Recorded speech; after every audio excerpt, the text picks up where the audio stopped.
Right, I think we are live. Hello, ladies and gentlemen. We've gone live on a Thursday night because Jamie and I can't get enough of talking horses, and Scotty Rudderham has finally allowed us to have him on our screen. Scotty, it's been a long time since you're on the channel. I think it was, I want to say 2021 festival. We did a Cheltenham Festival preview, which I quite liked. How have you been in those 2 years? Back in loads of winners? Yeah, done all right. I had a good festival in 2021. I watched back our preview when I was talking very quietly like this, so I've improved my volume a bit. But yeah, I had a good meeting. But yeah, last 2 years have been okay, done all right. Big festival's been pretty good, but looking forward to the weekend. Nice. And this was usually a meeting that you would fly over for, and we've met up a couple of times. We did a Facebook Live even before that. Maybe that was 2020, I think. So it's a meeting that we hold dearly in our hearts. Fingers crossed it does go ahead. They're saying that Friday's fine. Saturday could be in jeopardy purely because the frost will start setting in at 4:30. They won't have time to get all the frost covers down. I say they should fuck off the Friday car, but they never will they? So Saturday could be in jeopardy. We'll hope it's okay. Newcastle will be fine. So let's hope that it's all good. Look at the comments in. I see more of Scotty and Jamie this week than my wife. Oh, it's true. What we'll do is we'll screen share to make sure that you guys can see the races we're talking about. We're going to whiz through Friday as quickly as we can, but there are some bets in there from, I think, each of us.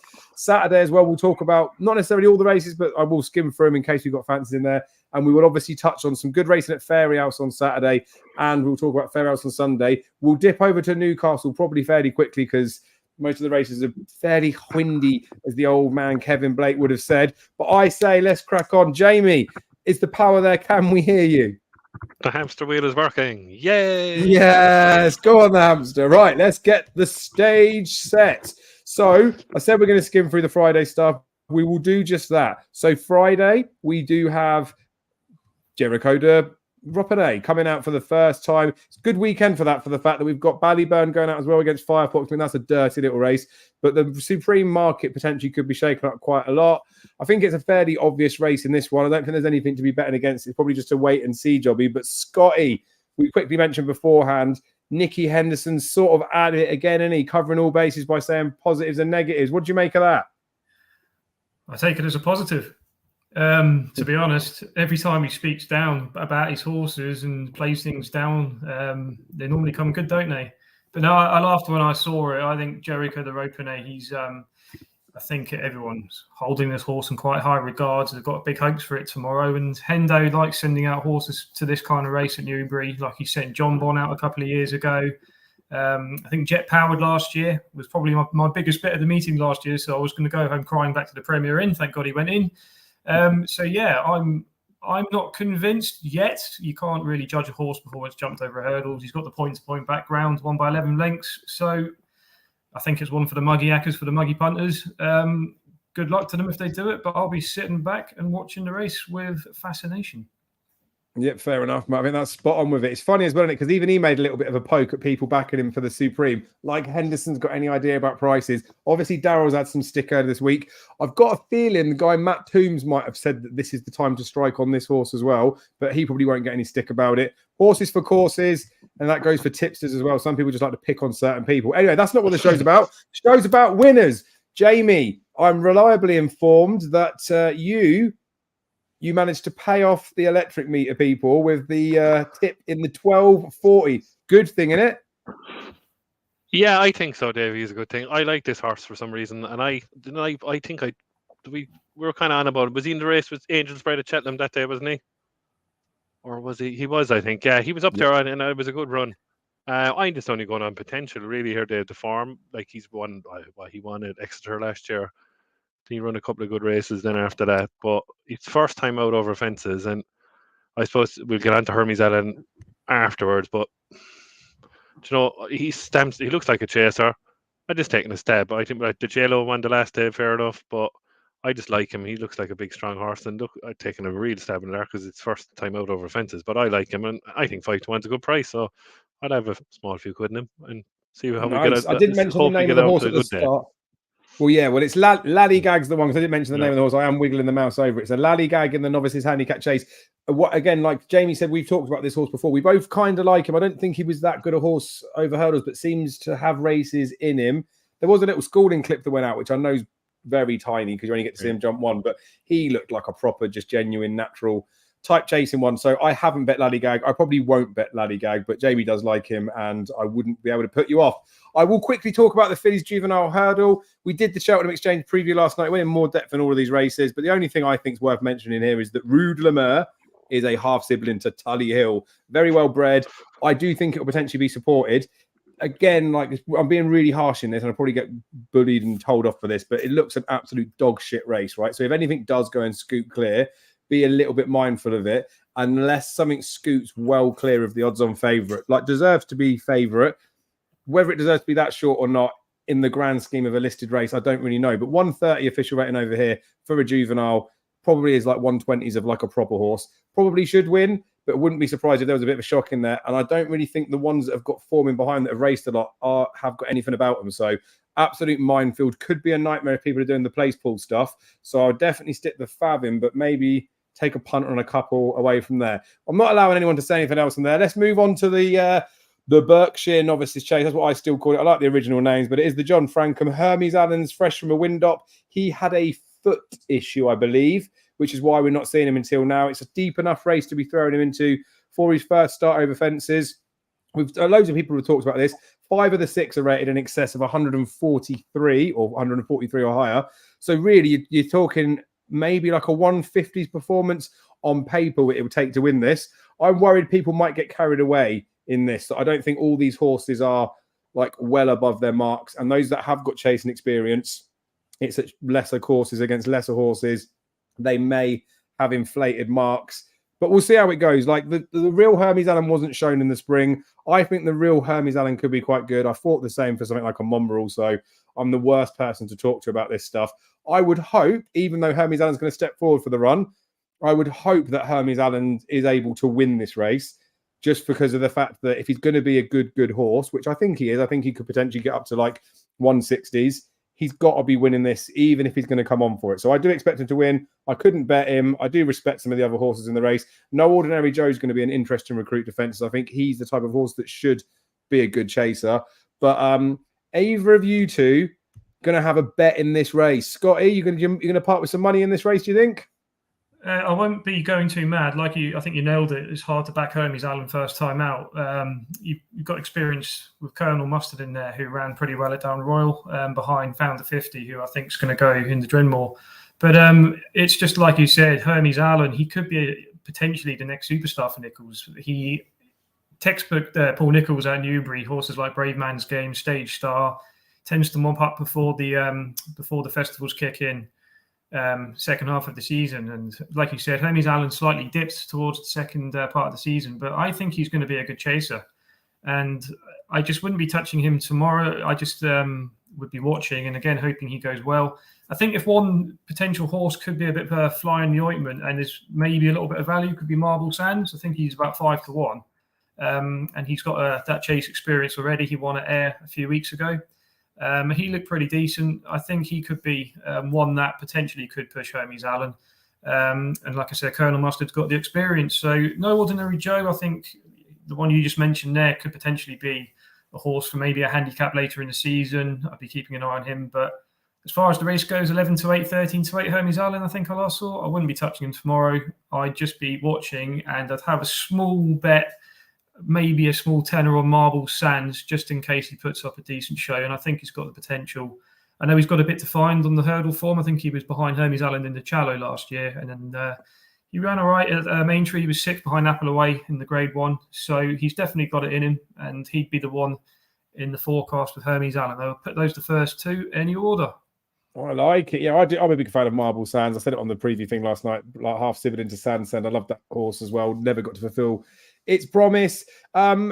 You mentioned a couple of horses there, didn't you? Like Stage Star, that he's running like the Challow race. Stage Star was beaten by Sebastopol in this race last year, Jamie. You probably aren't as big a fan of Hermes Allen as me and Scotty are. What's your thoughts on the race? Have you muted? He's back. He's back. I'm back. As I said last night in the preview, Dave, I'm just worried about his size, and hopefully he's the Scopy horse, and he looked like he was a Scopy horse over hurdle. But like 13 to 8 is muck, like it's a desperate price. As I said last night, like I backed Marble Sands last night. I only had a tenner for the crack, like because I might go in again tomorrow at 6-1. Now I see here he's 9-2. What I think if Hermie's at in, after the first, obviously after the first one or two fences, but Nickelback is in here and he's a confirmed front runner. And if he goes fast, this is going to suit Marble Sands and No Ordinary Joe. But I prefer Marble Sands obviously because he won an air and I didn't fancy him that day there and he wanted a decent price and I should have backed him. I was kicking myself afterwards because I think Ollie Murphy's horse was in the race with Need Chasing Fire and I won't go there with him. But no, I think Marble Sands, and the faster the pace, the better he'll be. And the same with Ordinary Joe, because he's like Ordinary Joe, really. He's a handicapper. He likes to go pace, second in the Martin by Taroko. But I wouldn't be touching Hermes on the 13th day. And I think if he, as I said last night, if he bombs tomorrow, I think you would see him back over hurdles, and he'll be in the stairs hurdle. Could easily happen, couldn't it? Nichols does this quite a lot of his horses, where he's happy to throw them in the deep end purely for the fact that if they get beat, they retain their novice chase status. Obviously, sent Monmoral up against John Bomb first time up last season, so it's almost by design a little bit, I think, isn't it? If he stuck him in an ordinary novice chase, he knows even if he's a bit backward, he'd be good enough to win it. Sticking him in a race of this sort of depth, it's almost like he's protecting himself because maybe he doesn't want him to win first time up. He's trying to save him for another day, but we'll leave it as much as that. The Coral Racing Club Handicap Chase. This was another one that we previewed yesterday on with the Cheltenham Exchange. There's a bit more depth in there. I know Scotty's got one that he fancies in here, so I'll let you lead the way on this. But just after I've said something, 3 people have texted me and told me that Carl Philippe will win this race. Everyone bangs on about the fact of his reappearance record. They talk about a couple of other stats with the horse, but apparently a load of people fancy Carl Philippe, so he will probably keep short on it. I think he's 6-1 now, was 8-1, might get shorter, but screw him and screw them, Scotty. Who wins this? Wait, sail away. I think he's going to be my best bet tomorrow. I think he's after his air performance towards the back end of last season, he won the Champions Handicap Chase. He won that at a canter, really, 11 lengths, and he beat the likes of City Chief, who I don't think is like a well beater, but he's a pretty decent horse on his day. Forward Plan was behind him that day as well. I think what's he rated going into this race tomorrow? 145. So he's got to give away a bit of weight. But Ironbridge, he's £3 ahead of him. I do respect Carl Philippe, like you said. He's pretty good first time out, and the race itself is pretty deep. And I think the biggest danger could be the second favourite. You've got to look at Venetia's form at the moment. She's obviously really hot. Royal Pagaille obviously proved that on the weekend, albeit Protector Rat probably was crap in that race. And Brave Man's Game, we won't go too much into his performance. So I'll be respecting Ferrer Bamboo, and Venetia tends to target this meeting. I think she's won similar races with Fanny and Despreval. I don't know if it was this race, but he won the race 2 years in a row, handicap chase off top weight. So I'd definitely be scared of Ferrer Bamboo. He beat Sully Dock, didn't he, when he was thrown in? You scumbag. Thanks for bringing that up, mate. Yeah, sorry. But no, I think Sail Away is a good thing tomorrow. And I would be definitely interested. And I think 5 is a fair price. And I can't see him being beat. I think I would be GSI. Oh my God, Scotty Rodman's getting stuck in. Something else a couple of people have put me onto as well is that I know the Venetia horses are doing well, but apparently they're dog shit second time up, and there's some stats that back that up. I don't know them, but I'm saying it for the sake of it. Jamie, I don't think you want to say anything on this race. Shall I move on? I think he's on mute again. Right, it's probably for the best. He's on mute. Nothing from you, mate? No. Perfect. Right. The long distance hurdle. Again, we talked about this in a bit more depth yesterday with the Cheltenham Exchange lot. So I will give the boys a chance to say their piece if they want. To my mind, Dashel Drasher is the bet. Whether he wins or loses or whatever it is, at the prices that he is, Dashel Drasher is the bet. He ran really, really well at Wetherby. We saw Lucia come out in the Greatwood after a shorter break than this lad, and didn't take too much out of there, even though it looked like it probably had done. He was staying on nicely at the end. This is much more his kind of test. He's only got to give £1 to Marie's Rock. Normally in a grade 1, he'd have to give £7 away. So he's £6 well in there. He's already a £7 higher rated horse. His form is there for all to see. I think he's the wrong price. So I have bet Dashel Drasher. I've had a 25 on him at 5.1 I got on the exchange, so just over 4-1. He's a definite auto bet for me. But Jamie, will you be parting with any cash in this race? No, Dave, I won't be. But Marie's Rock will win, and she'll win easy. Oh, I mean, I can see it, but I think Dash is like he's got to be the better the prices. Scotty, how about you? How do you see the race? Are you getting stuck in anywhere? No, be leaving it alone. I think Paisley Park last year got given a poor ride. I think John Joe stole it on Champ, and I think Paisley Park should have won it last year. I can't say a poor ride because he's always ridden that way, isn't he, Paisley Park? But I think he was unlucky last year. He's 11, rising 12. Probably had his heyday. He's got to give away £7 to Murray's Rock. And £6 to Dashel Drasher. Murray's Rock, I've not got her right since I backed her for the Mayor's Novice when she hacked up at Taunton about 4 years ago, and then she never turned up. And I've always been on the wrong side of her every single time. So I will not be getting stuck into her. I think you're right, mate. I think if there is a smart play, it's got to be Dashel Drasher. He had his little prep run up at Weatherby when he was behind Botox Haas. 7-2 is a decent each way price if you're going to be scared and go each way. But he either wins or he doesn't. 7-2. Go for it, but I would just say have a small go on Dashel Drasher. That would be the smart play. Yeah, I like it. It's one of those where Marie's Rock probably could do it, but the amount of time she's running consistently, this is another one of those legs. I think there's 7 races. This will be the 6th. Again, if you place pot playing, only 2 places up for grabs. Could be an outside chance that she blows it. I mean, probably not. It's only going to be Paisley and Dashel to get there, but you know what we're saying, right? Then we've got the handicap hurdle in the last. I know that Jamie's keen on one on here, but I know me and Scotty are the same thought process of these. I believe we are. We both like Scandiberg. Scandiberg likes it around here. Scandiberg's rated 120 now. He was like 143 not so long ago. He's placed at Newbury over course and distance a multitude of times at reasonable prices. There was one time that he didn't, and he was far too keen. He was given a dog shit ride. And I said that jockeys, but he was given a shit ride. Scandiberg is 33-1 now. Right? I've already backed him each way, 5 places at 25-1. I know it's not that much of a bigger drift, but I will probably go in again at 33s because I suspect that he will shorten up and I will be able to cash out of the 25-1 bet, if you see what I mean. So I'll just try and get the top price. And if he does drift and I can't get out of the other one, I'll leave a double stake. So it's terrible betting advice, but until this horse retires, every time he runs at Newbury over this distance on this type of ground on an ever lowering mark, Scandiberg will always be in the bet slip. Jamie, who's actually probably going to win the race, though? This is the nap of the day, Dave, tomorrow, and it's the bottom one, Holy Joe Smoke. My reason behind it, ran the last day at Chepstow behind Masaccio, and then Masaccio beat the back, then went on and won last week at Ascot, beat the so-called hot pot, welcome to Chartrier, is it? He finished 7 lengths behind, but he was dropped a pound. For 7 lengths, I suppose it should have been dropped a few more, maybe. But I think it's his first time handicap. Like he bottom weight, and I'll have a bit of that. And the form is there, so it's Holy Joe Smoke for me anyway, all day long. Nice. Yeah, I think Highland's probably handicapped now out of it, and I think the price is a bit bad. You look at even when you look at the market here. You've got like another Venetia horse that's run, and like I say, there's something about them second time up. I'm probably wrong with that, but I'm sure there's something negative about it. I do like Gentleman at Arms, but again, he's already got his winning done. His mark's going to sort of creep up a little bit. You've got the Ed Keeper horse in there for Sam Thomas.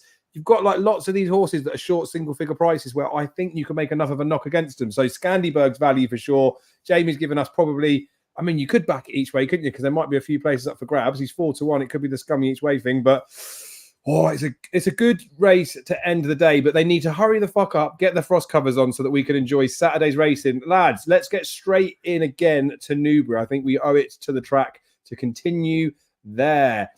Loading it up on the screen, so bear with me. So again, we previewed some of these races yesterday with the Cheltenham Exchange. We didn't have full declarations. We didn't cover every single race, but we do have final decks now. The Mayor's Novices Hurdle, a listed race. Dysart Enos was here. I've talked about this horse at the beginning of the season. I know they've probably got other plans for her, but does make me a little bit sad that they're not running her in races where there potentially could be some sort of threat. So they're definitely dodging with her. Nothing in that race to talk about for me as far as I'm concerned. Normally Nichols does unleash a horse in there, and so can Henderson, but they've not got a very good one from Henderson. Cobden's riding for another trainer, so I don't think, boys, I'm even going to allow you to speak, even if you wanted to. Peter O'Sullivan, Memorial Handicap Chase is a quality race. Sometimes, well, not sometimes, most of the time we'll see JP McManus try and win. I think it was Cap Course he went with not so long ago. We'll normally run him in the Peter O'Sullivan Silk. He hasn't got a runner this year, so it makes it a bit more of an open contest for other horses. Again, when we talked about it last night, I was making a tenuous suggestion on way out because at the time we looked at yesterday, Freddie Gingle was booked to ride this horse. He is not on him at the moment. So I would potentially pay attention to that for going forward.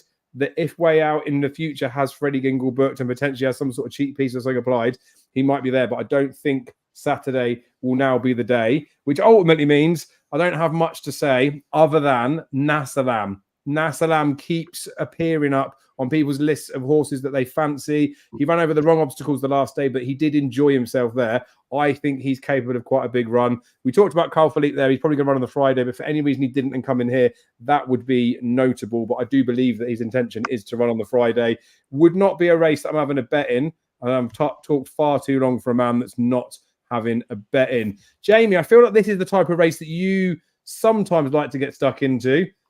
There was one you said about yesterday, and I feel like it's shortened up quite a bit. Do you still like it? Oh no, that was the other boys, wasn't it? Yeah. They said Inch House. You were JJ riding, yeah. Dave. Yeah. No, Inch House. Yeah, I really like Inch House here. That's the one, sorry. The last day off 120. It's up £10. All right, Dave. But the only thing is, like, he looked like a horse, a really progressive horse. I know his head carriage kind of hung at the end, but he's still won by 4.5, 5 lengths. Like, he looks better than he's marked, but you're taking a chance in this kind. But it just could cut up a small bit. But obviously, if some horses run, obviously tomorrow, I like him. I think the faster the pace, the better he is, and he travelled like a very good horse the last day at Newbury. So I'm going basically on potential and horses for courses. So, but 94 is a bit shrimpy now. He was a bit bigger price last night. So we'll see. But am I going to go full on? No, not really. Might have if I'm up, I'd probably have a bet in him. I like it. It's one of those, isn't it? There's obviously a prize with everything, and sometimes you're happy just to let them go and win, just to prove you're right, rather than like get stuck in. But who knows? Maybe he'll drift that a little bit. Scotty, any fancy in here? Also, I mean, he hasn't been talked about, and I've already said too much. Have you got any words on Keldestan? First time blinkers now down to 132. Cobden's back on board. He couldn't, could he? I looked at Keldestan, funny enough, and I didn't quickly write him off, but it wouldn't be the biggest shock in the world. I've always been a big fan since his juvenile days when he ran in the Triumph. I really liked him. But yeah, he definitely could run a good race. But I actually agree with you. I think this is Nasalam's kind of level. I don't think he fully stays 3 miles or even close to 3. That ultimate trip he ran in when he finished down the field, I think he was about 10th. He was well fancied that day by quite a few shrewds. And I think, like you said again, Dave, I think the Aintree Fences, he had a good spin, finishing 4th in the Sefton. And I think this is more kind of his level. I think Newbury, he's obviously won at the meeting before. And yeah, I think at 90s, obviously top weight, it's not going to be easy, but I think this is his kind of level. And I think he's the best horse in the race class-wise. And I think the second best horse in the race class-wise is Keldestan. So you've actually said both of the horses that I had marked down. And I would be having a small each way on both and the reverse forecast, just for good measure.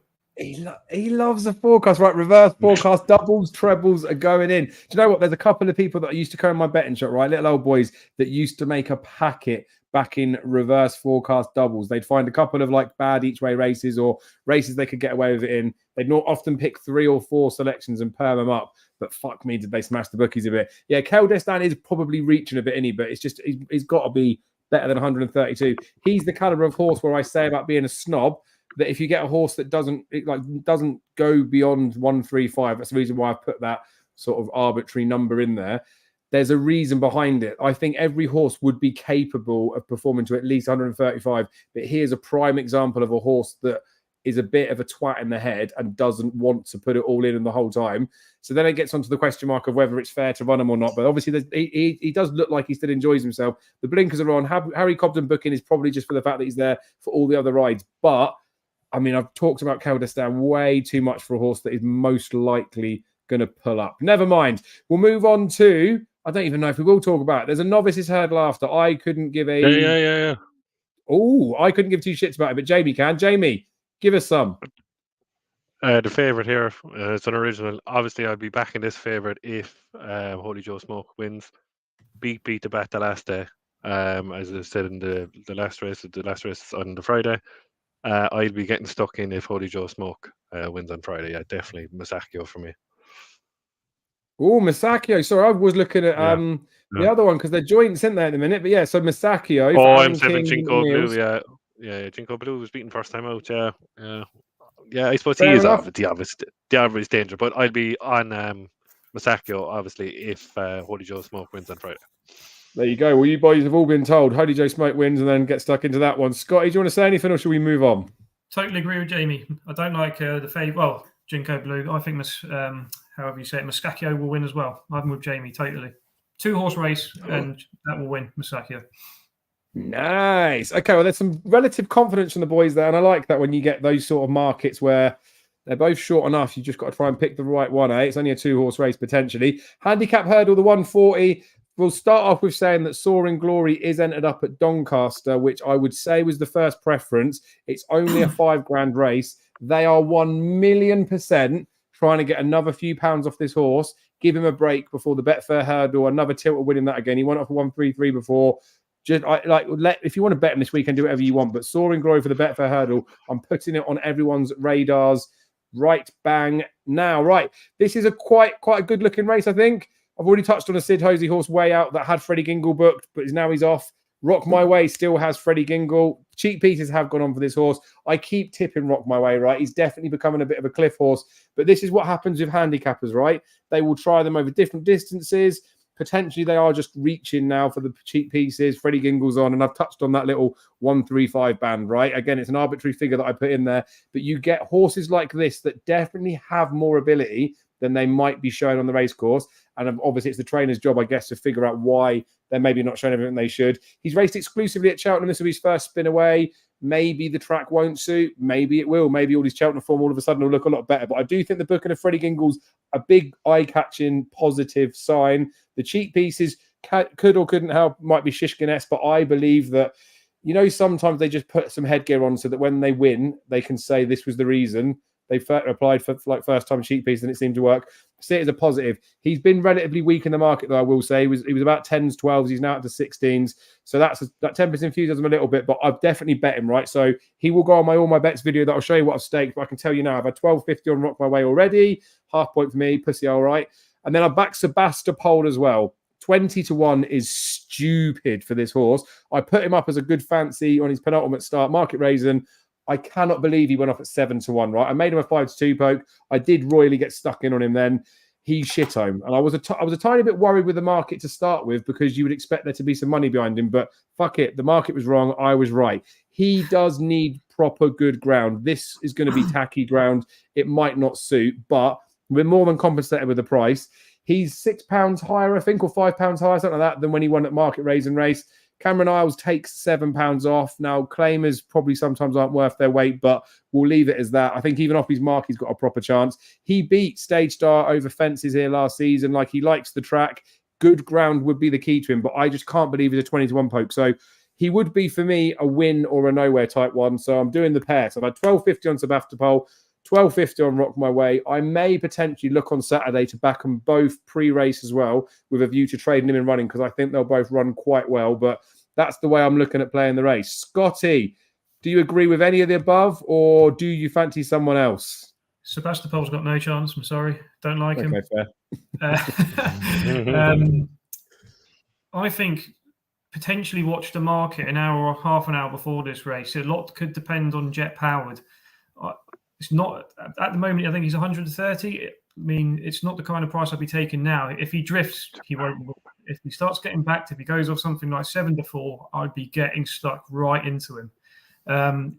I just can't get out of my head how impressive he was over 2 miles in that maiden last year over the course. He was really good, but then obviously racing in that ground on Shallow Day when Jupiter the Jeet of all horses absolutely demolished everything and got that easy lead from the front. Jet Powered wasn't right that day. Something was definitely amiss. I'm surprised they're not going chasing this year with him. I think potentially Mr. Henderson could have something down the road with this horse and trying to keep his mark down. He's either going to keep his mark down and have a little hunt away, finish third or fourth, or he's going to get gambled and they're going to smash the granny out of him.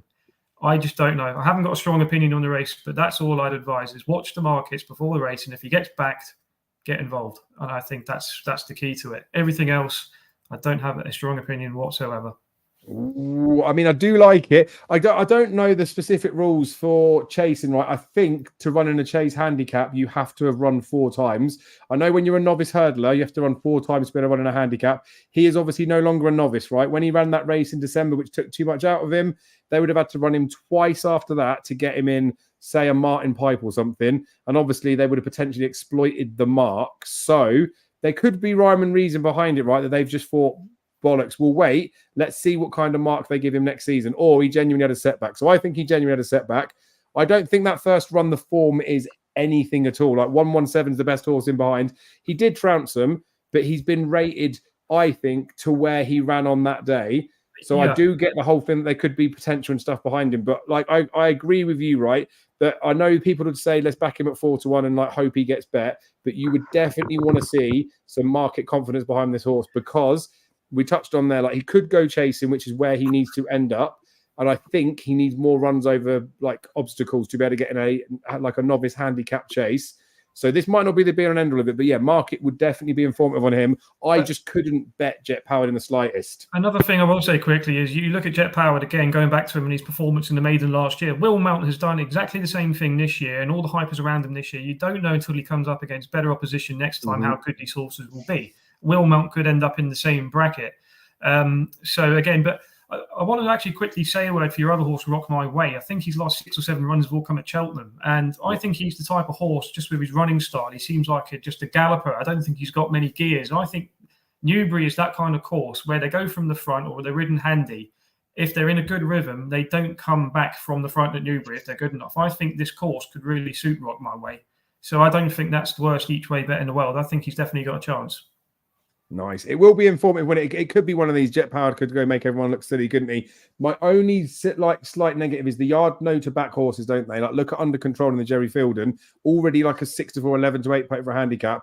Surely if Jet Powered was that much of a good thing, he would already be a 6-4 poke. But I guess we've talked too much on Jet Powered. We'll see how it is. Like Scotty says, I know it sounds like a mad thing to say, but you would rather back this horse at 7-4 knowing it's fancied than back him at 4-1, although you get the bigger price, I think. Jamie, how do you see the race? I know we had difference of opinions yesterday. Scotty said everything what I was going to say. If he's gambled, he'll win. On potential, he is the best horse in the race.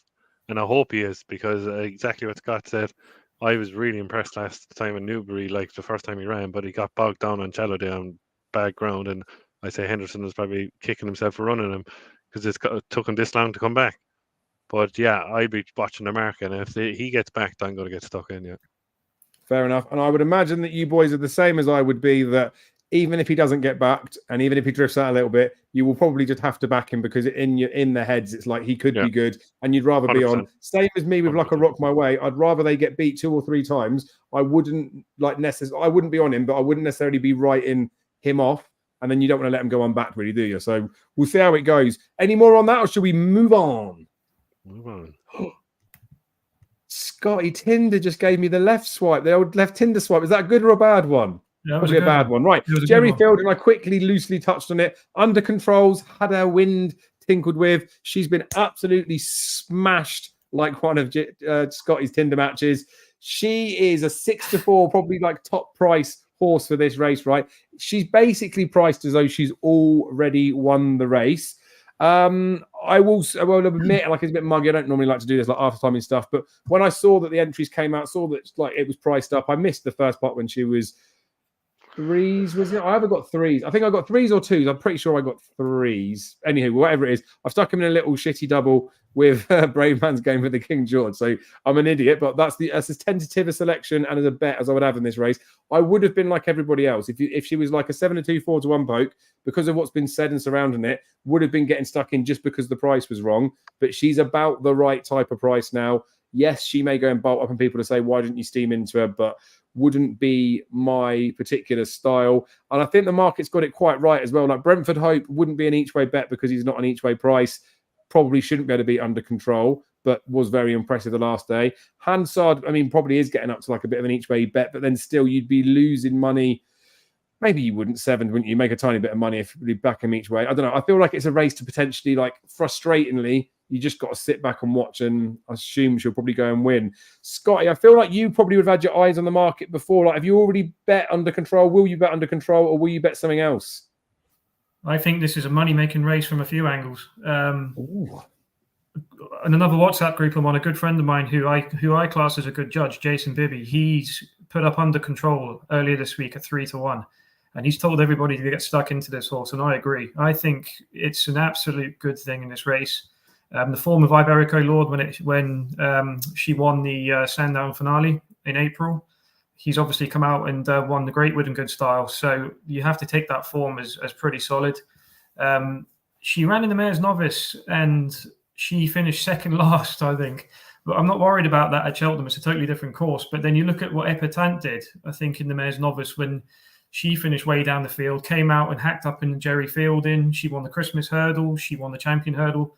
There's no chance Under Control is going to be that good, but it's an absolute good thing for this race. I'm convinced it's still a good price, 6-4.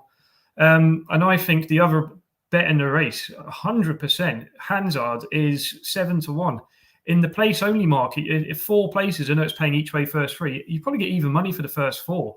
And I think Roubaud is the best UK hurdler away from Constitution Hill over 2 miles. He's going to carry on improving. And he was only beaten 4.5 lengths against a very quick jumper, a very fast horse at Wincanton. And I think it would be absolutely crazy not to have a place bet on Hansard. I think that is an absolute satchel job. And yeah, get stuck into the place market on Hansard and get stuck into Under Control to win.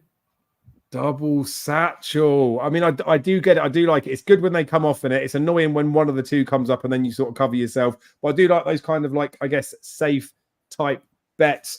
Jamie, you did talk about this last night. I've I stole a little bit when you mentioned Hansard. Scotty's gone in there on Hansard as well. Are you still of the same thinking that you probably would have a bet each way on that? 100% in the place market. 100%. Fill your absolute boot, because if he's out of the first 4, we all know nothing about horses. I tell you that now for a fact. I mean, like, exactly. The proof is in the pudding. He was second to, if there was no Constitution Hill, he's the best UK hurdler in Roubaud. He's been dropped £2 for his run. He travelled like a very good horse, actually, in the race against Roubaud. He looked like the winner coming in, but then Roubaud kicked towards the middle of the straight, jumped the second last, the way he went. Like Niall Hoonan's taken 3 off, so technically he's off 135. So he's £5 lower than when he ran in the elite hurdle. I think this is a cracking bet. It's a cracking bet each way, place market against Under Control, because he's had a run. Like, obviously, David, we're repeating ourselves again that we're just sick that Lucia should be in here, and we thought Lucia did this, right? And yeah, it screams of Epatant 2.0, doesn't it, really? Form's been franked, obviously, by Iberico Lord, exactly what you're saying. So it's between the two of them. Maybe do a forecast with them, reverse, straight, the whole lot, whatever you want, because it's between the two of them. Because Brentford Hope, he showed a bit of fight, all right, the last day, but like, he's a bridal merchant, really, at the end of the day. So it's between the two, and I think 7-1 is massive on Hansard. So yeah, I'll be getting stuck into that. Juicy. Right. I've just pulled up Bet365 because they're the only ones I can get on with, and I thought I'd have a little look. Hansard is 3-1 without Under Control. Does that sound like a bet? Yep. Okay, and that's good. And then obviously this is only Bet365, so but it is 3 places. You get evens, 3 places on it. You might get a little bit better on the exchange and stuff. I like it. The other thing I will mention about Hansard as well is that race in the elite hurdle. He was it elite or wherever he ran last time. He drifted like a barge as well. And I know there was strong support from Roubaud, and rightly so. But they it didn't scream that they were plotting or anything. But looking on it in hindsight now, if he does run really well in this race, it would scream out that they were just running him that day to get him ready for this. And regardless of the fact that they know that there's going to be another horse sent here, Gary Moore's a pretty shrewd trainer when he targets stuff. So, yeah, fingers crossed he'll go well. I quite like that, boys. The proof is in the pudding too, Jay, with the entry. Like, right behind in the pocket. Strong leader was second last week to Ascot. Lucia was third in the race, and Lucia was third as well in the Greatwood. So the proof and the form was there. So he has to be in the first 2. And he might even win the race. I like it. Right, well, Bet365 are only 5-1 for him to win the race. So I will shop about, see if I can quote another price. You guys can do the same or whatever. But it potentially, there's lots of options of way of playing it in there. But basically, people are doing their bollocks on there. However, if you need your money back, I'm pretty sure I know the winner of the Coral Gold Cup. I will go last because I am the king. But I've used some really clever, smart stats. Right? Are you? Well, I've used some smart stats for this race, right? You want to get a more of a light for the crown on top of your head. I've done a prediction of every single finishing position in this race. Obviously, there'll be forwards, pull-ups, lots of them. So any horse that you guys put up, I can tell you where it will finish if you like. But Jamie, I haven't let you go first for ages. You're starting to have a go at me, so I feel like I need to pay you a little bit more attention.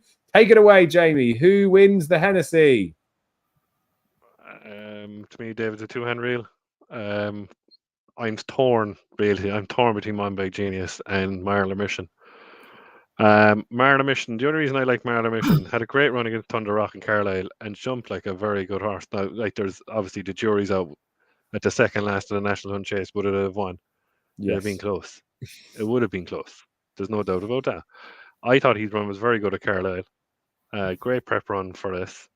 He'll be up in the bandwagon, and I like that in a Hennessy. He'll get a lot of horses out of the comfort zone. Now, will he have the kick at the end to get the 2 miles? The extra, 2 furlongs at the end is another question. But I think he's an each way bet to nothing because I can't see him out of the frame anyway, whatever price he is, 15-2 there. I'm just going on potential with him and what he's run. Obviously, Churchtown Warrior, he was behind. And obviously, Franken Maneuver, it was that race at Navan. I can't think of the name of it. 10 up novice chase last year. Churchtown Warriors obviously fell against Florenport. You can't really judge that. But Franken Maneuver, I have in my head, obviously, I said during the week there for a National Hunt Chase with his experience. And he was third in that race. And Marla Mission, I think, was second or third in that race in the 10 up in Navan last year. Very good jumper. And he'll be there. He'll definitely be there. And I'm going on potential, obviously, with Monbeg Genius. I wouldn't take no notice of the run the last day at Ascot. No notice whatsoever. It was a prep run for this. It's going the wrong way round, in my opinion, for him. I think he's better left-handed. And the form is in the pudding and really into it. Third behind for Cork Rambler and a potential Gold Cup horse in the fast or slow. So it's the two of them for me, and I can't see anything past the two of them.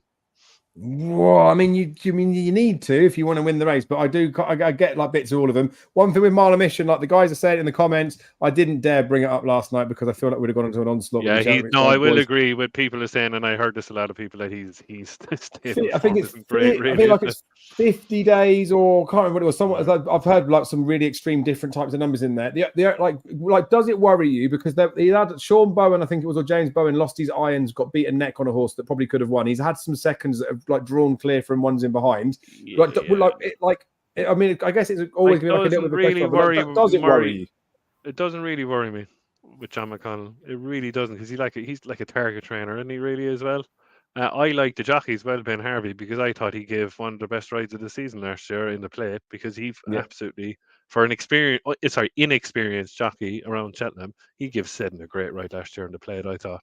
Yeah. And he likes being out the front, so yeah, I wouldn't take any notice of that, Dave. No. Yeah, and I think that's fair. Not my bag. Not my bag. Yeah, and it's not like they're all being tailed off. There's pieces in there where they're running well in behind, and the thing is as well, like the market would start to react if it was a major thing. All that sort of like it's worth thinking about, but it's the same as when people just start shoehorning into something without looking into it. The form is pretty bad. He can't buy a winner, but I don't want to be rude to him, but he just doesn't have the firepower of others to be banging in winners left, right, and centre, and he has gone close. So it wouldn't bother me. I think he's got a bit of a chance, but he's not the one for me. Scotty, where's your money going in the Hennessy? You must be back in a few, surely. I echo what you said about Marla Mission. I respect him, definitely respect him for the race. I think second season novices have a good record in the race, and he's definitely fits the profile. And I think Newbury will suit him, his style of running. But like everyone said, I think the McConnell form is something you have to take into account. But like, again, what you said, you stole my thunder. He's not got much firepower, but with a horse like Marla Mission, you can guarantee he's going to have him primed for this race.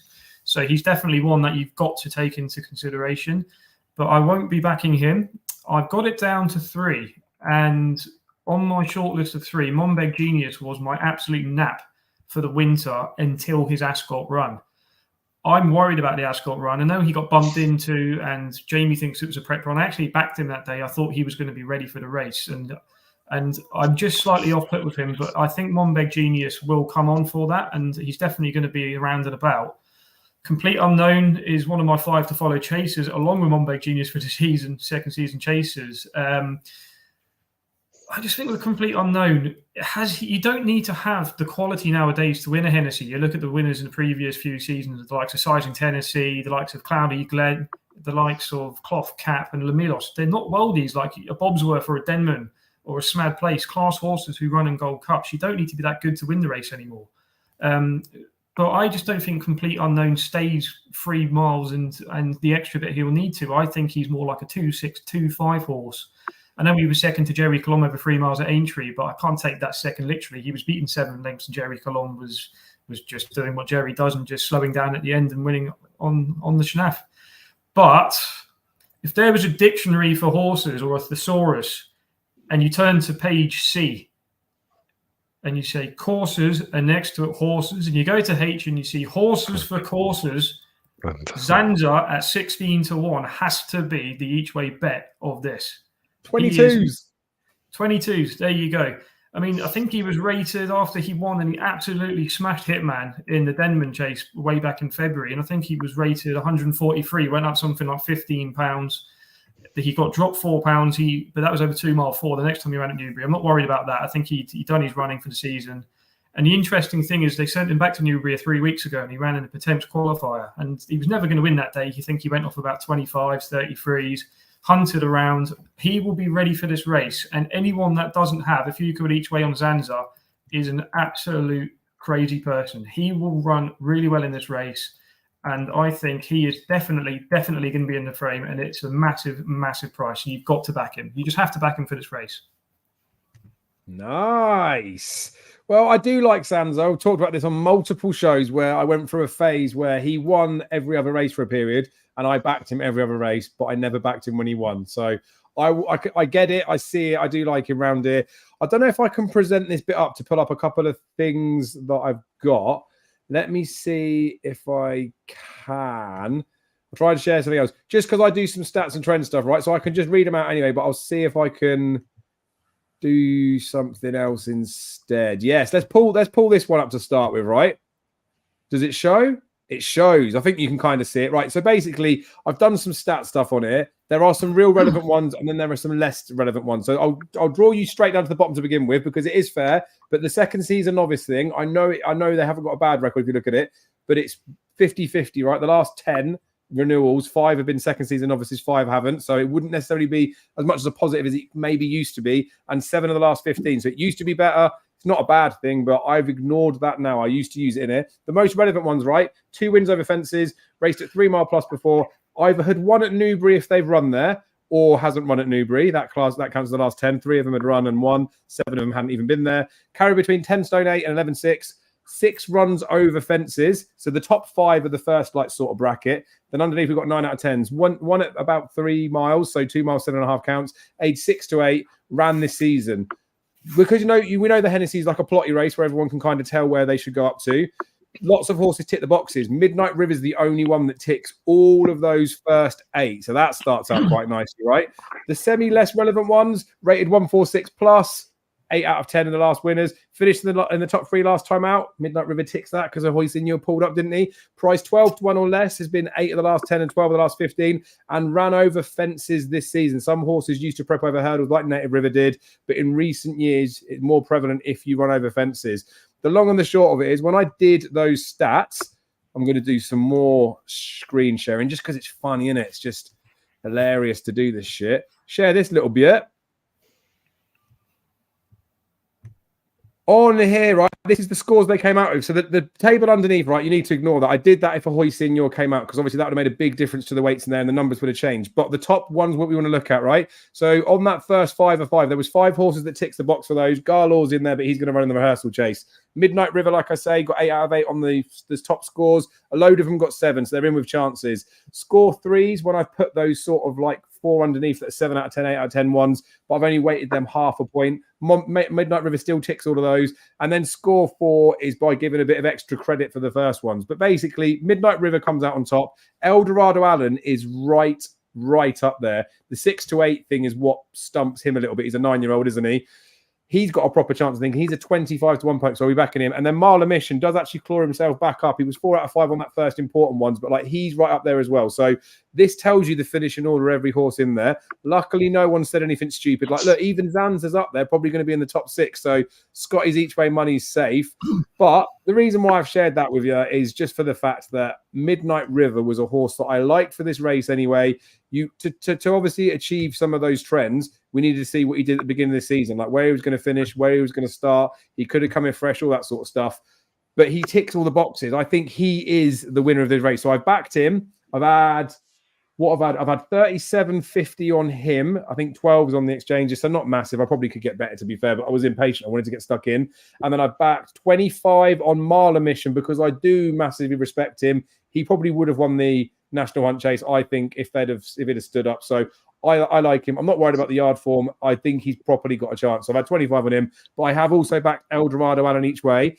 Sky Bet, if anyone's available to get any money on there, we're doing 7 places each way in there. I think he was 20s before. I can only imagine that he's going to be like a wise guy's horse. He's going to be popular and nibbled. But they're the 3 that I'll be playing with. I've done Midnight River win only. I've done Marla Mission win only. I've done Eldorado each way. And I know in a race like this, I probably could be backing them all each way. I should probably be backing them all each way. But I do really, really fancy Midnight River. So sticking him in, we're having that. I think we're fairly happy with how we've covered that one, right, boys? Mm-hmm. Yes. So good fucking renewal, I think, this year. I do like this race. Like I say, quickly when I pulled the stats up, you could see so many of them tick so many boxes. There's been renewals when I've done this before, right? Where on the score of 15, the best horse has only scored like 12, and there's most of the field have been like 6 or under. Nowadays, the trainers and everyone knows what it takes to prep your horse for this type of race. So it does make it harder on that bit, but trends are the key. Right, we have the bet of the entire weekend who's shrinking the whole entire time. So I want to get this out as quickly as possible, which is why we've gone live. Master Chewy's going to absolutely shit home. Now, the one massive concern I will have is if the ground's bad and they doll off fences because of that, Jumping's his biggest asset that fucked him over at Aintree. I also worry about how chewed up the ground would get. I mean, Master Chewy by name, but probably not Chewy by nature. He did run well in the bad ground at Aintree, so I'm not completely ruling it out, but like the better the ground, the easier, the nicer the ground it was for him, I would say, the better his chance. He is shrinking up in price, right? He is starting to get probably arguably too short. But I do think he wins. Real Stone was 15 lengths behind him at Aintree, and I know he was a drifter. I know it was the first one for Dan Skelter, and then he's come out and won nicely since. But because he has come out and won since, these two have both gone up in the handicap, and they're racing against each other off of the same relative weights. I have no idea why Real Stone's a 3-1 favourite or second favourite in behind him. But then I thought Blue King Daru was a terrible price, wouldn't I? So we are where we are with that. Master Chewy, I do still think is potentially bettable, but I can't see how he gets much shorter, to be honest with you. It was the same at Aintree, right? I really wanted to bet him, but he was too short, so I didn't. He obviously got beat, so well done me. But I said that in all my bets video that I wanted to bet him. I couldn't because there was enough concerns about the ground and stuff like that. And it's getting to that point now as well, right? I have managed to get on short-term anti-post after time and again. I know it's painful for you guys to hear, but I couldn't bring myself to back him at this sort of price. Like I'd want at least 2-1 to bet him, even though I really do think he'll win. So watch the exchanges if you can get on that way. See what goes on with him. He probably will still shorten, and some of you that aren't so price sensitive might just want to back him now anyway.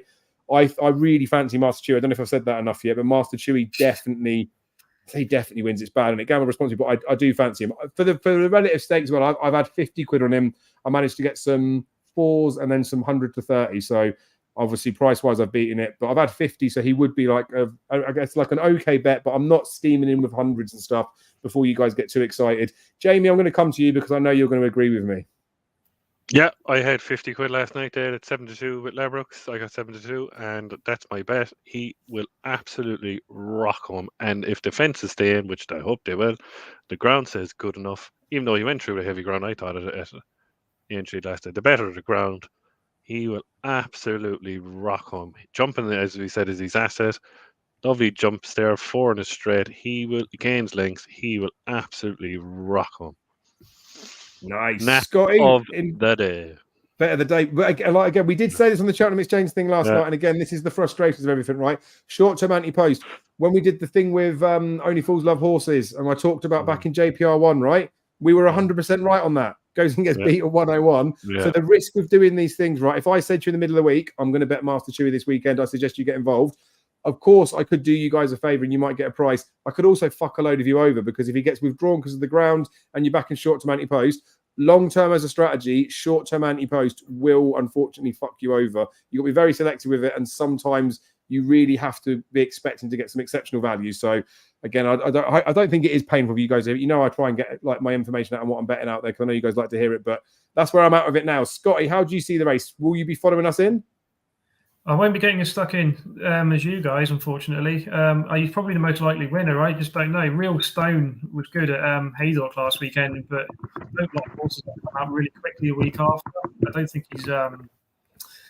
I don't think that race was that true to me, and I think Cheddleton and Pay the Piper really underperformed in that race. So I think his winning distance was slightly flattered, but I won't be getting involved. But Master Chewy is the most likely winner. I think with the fences all back in, jumping is his asset, like you said, he should rock up. But there's one horse that frustrates me. I'm going to quickly mention, that's Elixir de Nuts. He won the Haldon Gold Cup.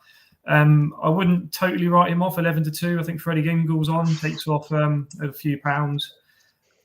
I just wouldn't write him off too quickly, but Master Chewy should win. He should win.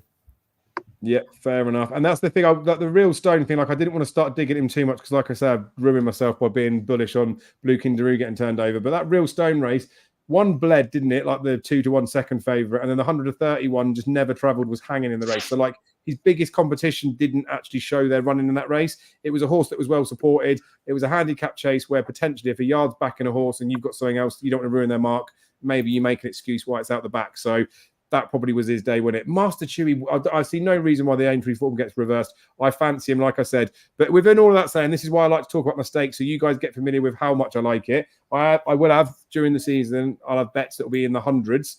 The way I'm talking about this would probably make you think that I've had fuck tons on it. I've had 50. I'm more than happy with being on there.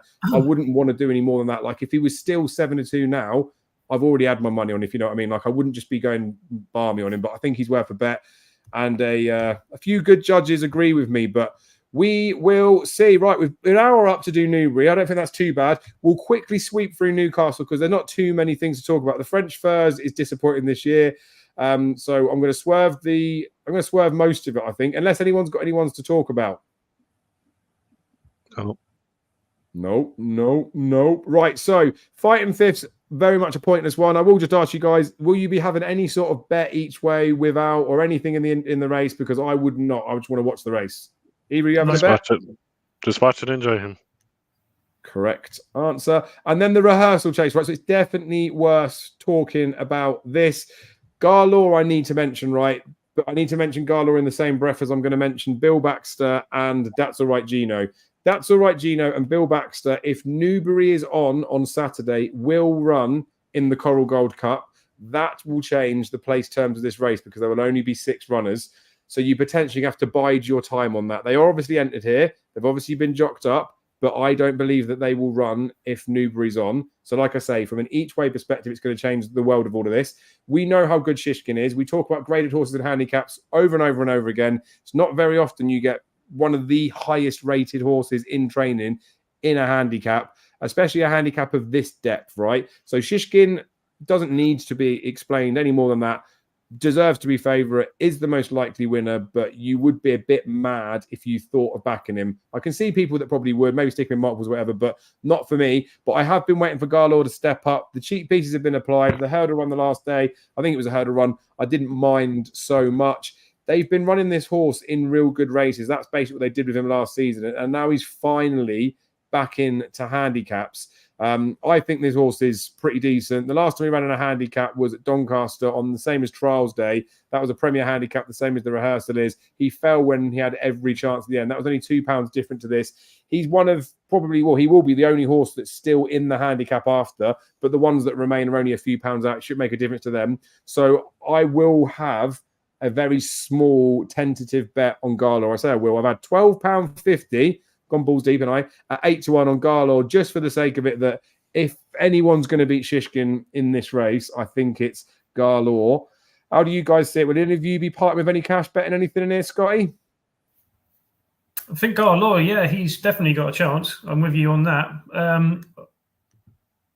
a lot of people have said in the comments and all over Twitter and wherever I've been reading, I think Shishkin 13-8 is either the best price of the season or it's the worst price of the season. I think it's a bit like LeBake way back in the Supreme. You're betting on him just to start. I know LeBake was 50-1, but if Shishkin jumps off in this race and he jumps well the first 2 or 3 fences, he'll go straight to 8-15 and running, guaranteed. Agreed.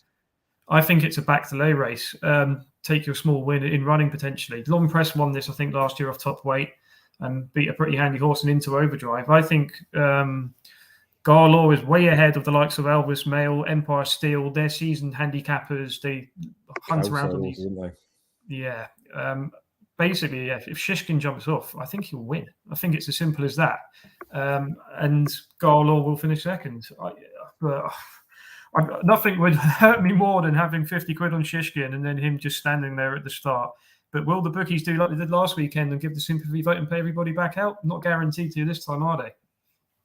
No, there's some sort of like publicity and some sort of gimmicks they could be doing off the back of that, couldn't they? Whatever it is, just some sort of toying with it. But yeah, like I say, like I want to see good horses be good horses and I want to see them go. I know it's a very different thing, but Ben's just put a bad boy little comment in there. You know, talk about Hansard earlier. 2-1 without Under Control and Brentford Hope.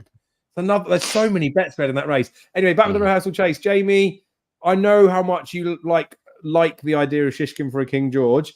I guess there'll be lots of people watching this race just, I don't know, either bored with it or, well, he might jump off, he might not. But they shouldn't. They should be excited about it. How are you feeling about it? Like, what do you think Shishkin needs to do to give you some confidence back for a King George, mate? Just run.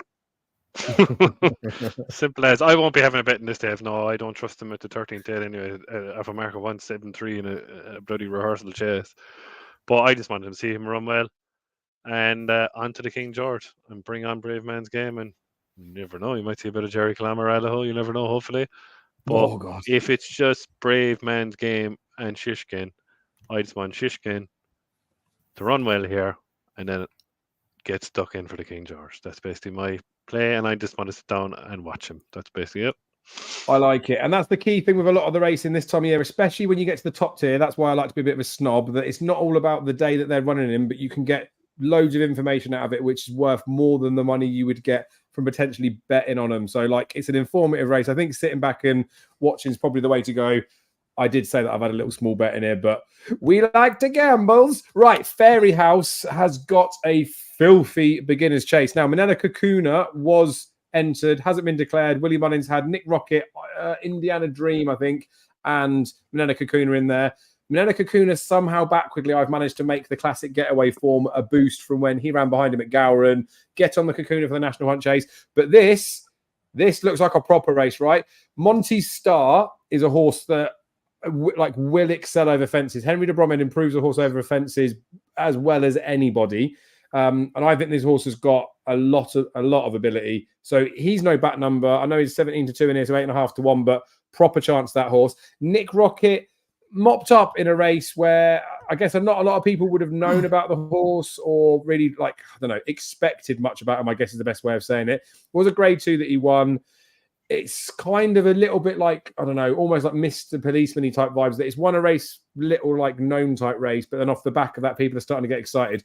With good reason, I imagine, but he looks like a proper prospect. And then obviously Corbett's Cross is in here that I think a lot of people, I say a lot of people, I did as well, like a lot of people cribbed his chase debut. I don't think it was that bad, but you would be expecting a little bit more about him unless he's a long-term season handicap blot. The long and the short of it is, I think Corbett's Cross is 20 for the Brown Advisory. Nick Rocket's 16s. I will look up on my phone and find out what price Monty Star is for the Brown Advisory. But whatever wins this race will definitely shorten up for that race in March. So, Jamie, I'm going to come to you, the voice of Ireland. How do you see this one going? And have you got any views towards Cheltenham?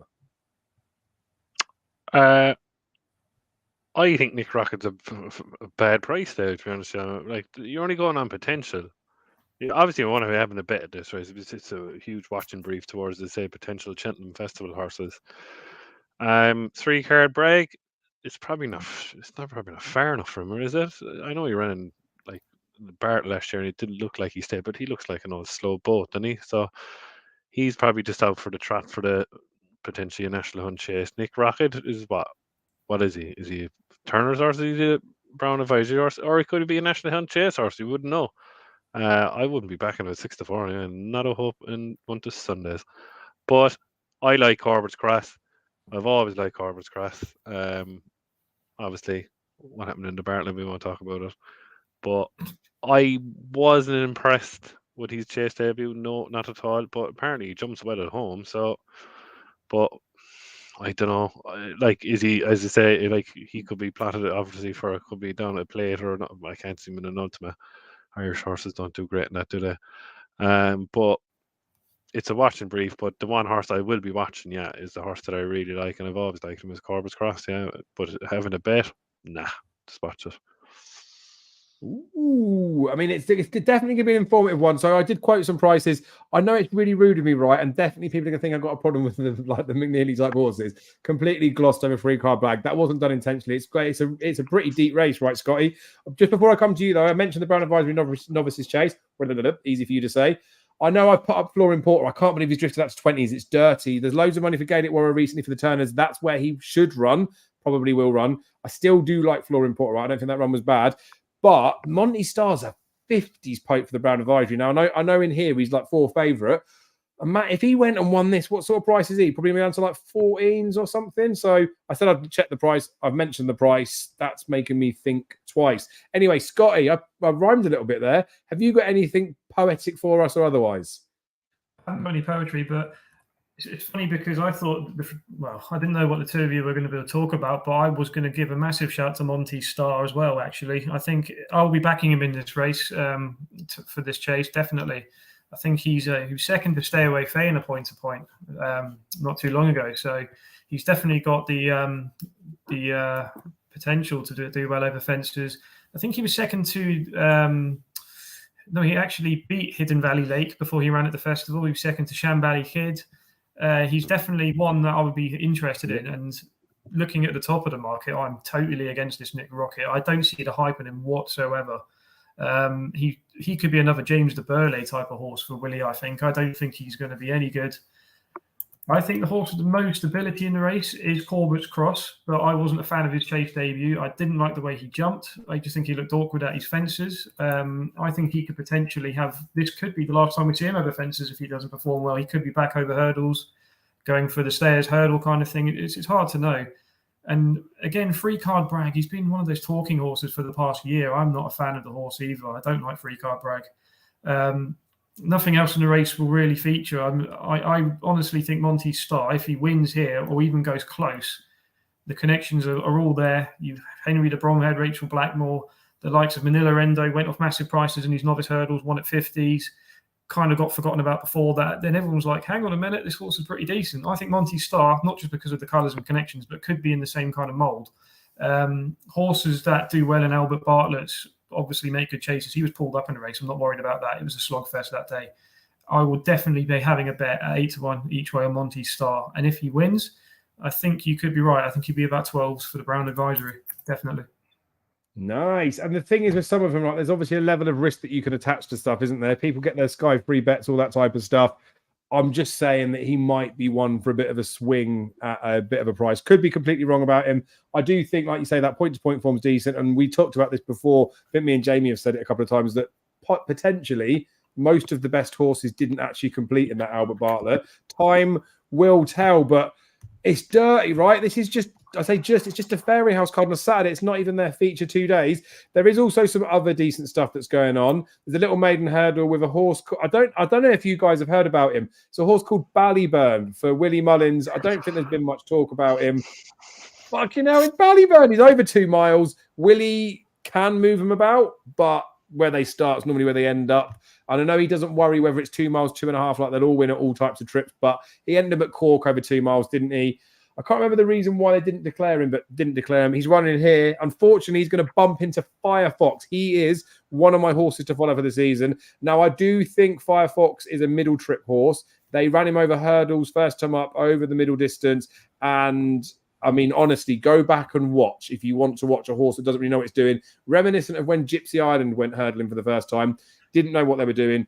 They took him back over bumpers. He's got some proper, like, dirty form, right? He beat Il Atlantique in his bumper. I know he had bumper experience when he did that, but he got RPRs of 128, 131 in those bumpers. 135 he got for his Down Raw one that he won recently. Go and look back at horses that win big bumper races and then understand how good 130's RPR bumper form potentially is. Firefox is a weapon. I talked about this loads of times, like when Bob Ollinger and Fernie Hollow ran against each other, right? This could be Fernie Hollow, Bob Ollinger over again. Ballyburn wins the Supreme. Firefox wins the Ballymore. Over and done with, gentlemen. I'm buzzing about this race. Don't know if you can tell that, but I imagine that's the sort of thing that's going to happen. These two are pool clear. I'm hoping Firefox just does himself justice. Wouldn't care if he was beat. And I think if Firefox does beat Ballyburn, that doesn't mean that Firefox will stay at 2 miles. I think it might just mean that Ballyburn might go up in trip. But, mate, it's a dirty race. It's just Fairyhouse on a Saturday. There's just a couple of big dogs going at it first time out. Imagine the British horses did this. Imagine the British horses had 2 good novices to run against each other. Jamie, I'm a little bit excited about this one. How are you feeling? Oh, yeah, very excited. Yeah. The horse that I like the most, the best bumper horse from last year, running against a decent bumper horse from Firefox. But I think I agree with you. I think they're trying to get him, see if he can jump at speed, Firefox, to go up and trip. Yeah, that's basically my reckon of the race. Hopefully, because he didn't jump great in his maiden hurdle last year, Leopardstown, I think. Yeah, it's a potential race, obviously, Dave, but I hope Ballyburn wins by half the track. I hope you'll know anyway after the first hurdle, like straight away, jumps, gets out in front, and hopefully he won't be caught and shows what a really good horse I think he is. Yeah, and the key thing with this, right, is, like I say, please do it right. I know a lot of you don't do it.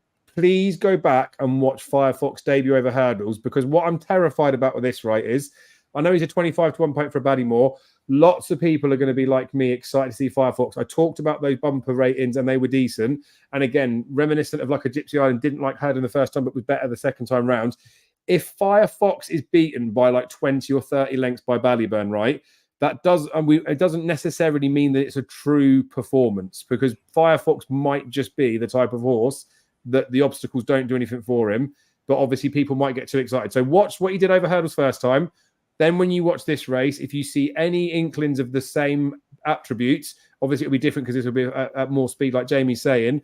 Just be careful of how good Ballyburn might look after this, because like I say, Firefox, I hope, will get within a few lengths. It would be like the Fernie Hollow Bob Ollinger, but it might not be, and you can't trust Firefox completely just yet. So sit back, wait and watch it. It's going to be dirty. Scott, do you reckon you'll be tuning in to watch this? Mate, honestly, last night I know you recorded with the Cheltenham Exchange boys. I purposely haven't watched any of that yet because I didn't want to cloud my own judgment. I'm going to watch that after we've recorded this or gone live on this. I actually had chills when you said that there. That doesn't happen to me very often. When you mentioned the Bob Ollinger Fernie Hollow race, I had exactly the same picture of these two doing that on Saturday. And you could have the Ballymore and the Supreme winner, or the Albert Bartlett Supreme Ballymore winner in this race. I think Firefox will be better over a further trip, as will Ballyburn. But I think this is an absolute worldie of a maiden hurdle. And I think Il Atlantique as well. I love him. I think those three will be absolutely worldies this year for novice hurdles. Yeah, I'm just excited, really excited. Yes, this is what it's all about, right? And again, like I say, in Britain, we know that like Henderson might have 2 good horses, like I say, like a Will Melton and a Jericho. He ain't going to run them against each other. I know Willie's not necessarily going to put them against each other, but it's nice in these instances where you do have the top horses. They see that they're both entered together. They don't dodge it. They want to run against each other, and that's how you get better horses. Imagine if Lionel Messi was practicing with MK Dons every week. He wouldn't have made it to the level that he was. You have to put good horses at least with something. And Willie and Gordon will see that, right? There's a chance that Willie didn't run him in that Sunday race at Court because there was nothing in the race. And I know they want to get some easy wins sometimes when it's over fences. Over hurdles, they want something that will go with them. I'm telling you. So fuck me. That could be, and I'm probably overstating it, but it could be one of the greatest maiden hurdles of all time. I feel like when I looked at it, that was about it for what I fancied on the Saturday at Fairyhouse. There is an okay race in there, the listed chase. Go back, up. This one? Up, no. Rated novice hurdle. That Redstone will win easy. He probably beat Nottingham in his debut at Fairyhouse, but I was really impressed by the way he travelled, and he was entered in the Royal Bond. And I thought he'd run in the Royal Bond. You did. Whatever whatever price he is, I'll be back in Redstone. Yeah, he'd be short. Like, but obviously there's Sundial in there. Sundial was in the Fred Winter Fort. The Fred Winter didn't look the winner up the straight, didn't it? And they died and beaten by Jazzy Matty. But on potential, I think this Redstone is a very good horse. Like he could, like he's not good. Would he be Grade 1 horse? Very much doubt. It could be potential county horse maybe down the road, maybe in the back of my head. But I really liked his debut. He travelled like a very good horse, and he was in the Royal Bond, so I think he'll win. I mean, I do like that. Thank you for bringing that to attention, because I'll have a look at that when they price it up. I'll set my little alert thing so I can find it when they do, because there's a half a chance this Waterford Whispers will be taken up a bit of the market, mate, because it gets the gets more than the £7. Gets a bit of wet. No, it gets more than that, because there's a penalty, I think, for the race that it won or something. I think it's because it's a weird rated race. It's getting it's getting loads of weight anyway, but it wasn't like, I don't think its performance was very good, even though it won cozily, because it got beat by Golf Marin before, who's an absolute pig of a horse. We might get a price on Redstone, mate. It's going to get smashed up either way. Do we want to look at the listed chase as well? Because I haven't got an opinion on it. No, I don't have an opinion on that race. Right, let's get on to Sunday, motherfuckers. Sorry for the language, but it's nearly 10 o'clock at night. I was about to say it's a Sunday. It's a fucking Thursday. What am I doing with my life? Right. I've just gone back to Saturday. Bear with me. I also just said motherfuckers. I can't believe I've said it twice. That's going to cost us in ad revenue, boys, because you're not allowed to swear like that. That would make it £3 down to £2, wouldn't it? Right. Sunday Fairyhouse doesn't need any introduction for the fact that we've got some dirty, filthy Grade 1s. I need to pull some comments up from the chat from a race earlier, right? Because the boys in the comments are all over. Probably, like, I would say, the best bet of Sunday. So we'll come on to that in due course. There's some nice supporting cards. Well, there could be some nice supporting cards in here, right? Batman Girac, I believe, is a half sibling to Concertista. Let me just double check. Mangini, I think, was the one. No, wrong one. There's another Munir horse that's it. I make a lie on that one. So it's not that one. There's that Carla Conti of Gordon Elliott was going to come over for the mare's listed race at Newbury. She's not over. Anything for you two in there that you might bet? I'm interested in Nara, very low weight. I think like Lassie Mount had around the same weight last year, didn't it? Because it was a filly. Yeah. I can't remember who said it to me. It just, when you saw it there, I didn't realize it was entered, to be honest with you there. I must read back on Nara there. I don't have it off the top of my head.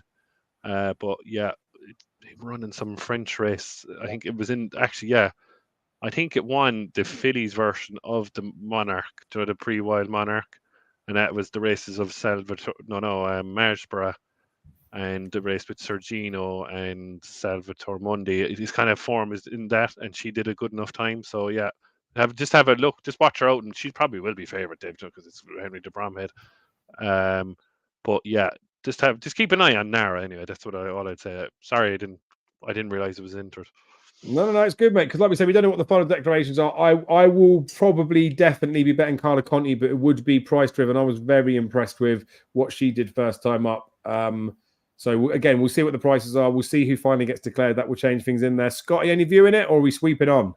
Just quickly chucking Nürburgring for Joseph O'Brien. Actually finished ahead of Wadu, who runs at Newbury. It was favourite that day, and I think it got reversed the result for interference. So, I mean, that wasn't too long ago. I don't know what price it will open up, but I'd just be interested to see what price it starts off, and I might have a little small go on it personally. But I think it's hard to know at the moment. But yeah, I'd be interested in that one. Definitely, and we'll have the chance to know what Woodo does at Newbury beforehand as well, won't we? There's a decent handicap chase. I mean, this is always the case, Nunnan, as well. Like, there's always just dirty, filthy names in there. Manella Crooner. Oh, Manella Crooner. He won, didn't he, when didn't bet him, and I thought they were saving him for a Kim Muir type horse. This is 3 mile 5. Maybe he's going to end up an Irish national type horse. I don't know what they're going to do with him, but Jamie, have you looked at this? Do you want to talk about anyone? No, just we'll leave that then. Scotty, nothing from you, or you got anything?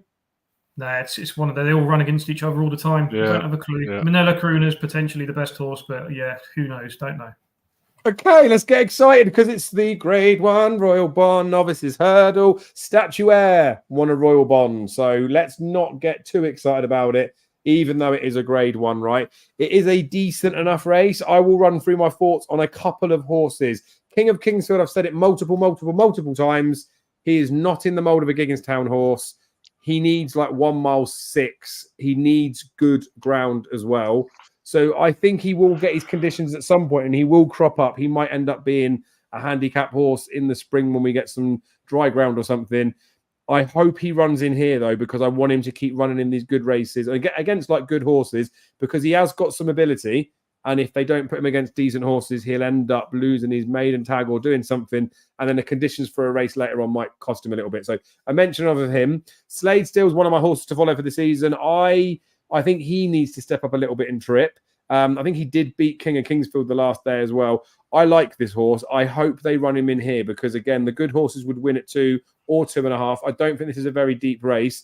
Obviously, the owners have got Antabar in here as well, and from the fact that it's from the same yard as well. I want to say I don't think they'd run against each other. I don't see why they wouldn't run them against each other, right? It's not a negative to have 2 bites at the cherry. Options-wise, there's not much else coming up for the time being that would suit either of them at this point in their careers. So I think they should run against each other. And price-wise, I'd have it the other way around. Like Slade Shield should be a shorter price than Antabar. And I'm not sold on Encanto Bruno. I know he came over and won the Mickey Mouse race here, but I wouldn't say that was grade 1 winning form. Scotty, we're going to make Jamie sit on this one for a second. You got any exciting thoughts on this race? I mean, the maiden hurdle looks better than this, doesn't it? Potentially, yeah. But I mean, I'm with you. I think Encanto Bruno, I was totally against him in October in that class 2. And I was made to eat my words then, but he is the worst favourite of the whole meeting. Definitely not going to win this race. I'll put my neck on the line there. I've got massive respect for the horse you said, Slade Steele. I think he's definitely going to be better when he goes up in trip. But I think the bet of the weekend, if he runs, is on Tubber. This horse is a machine. So impressed with his debut. I think he's got a right attitude. Pretty good jumper. I think he could be ridden off the pace. He could be ridden up the pace. I think he's quite versatile.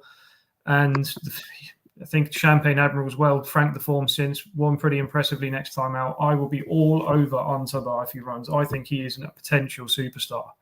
I know I was talking about in the previous race about these Ballyburns and Firefoxes, Ill Atlantiques. This lad will take top rank in the novice hurdle division this year, I'm pretty sure. And I hope he runs an 11-4. I can't believe that is even the price they've opened up. I'd have him about a 7-4 fav in this race. I think it's the bet of the weekend.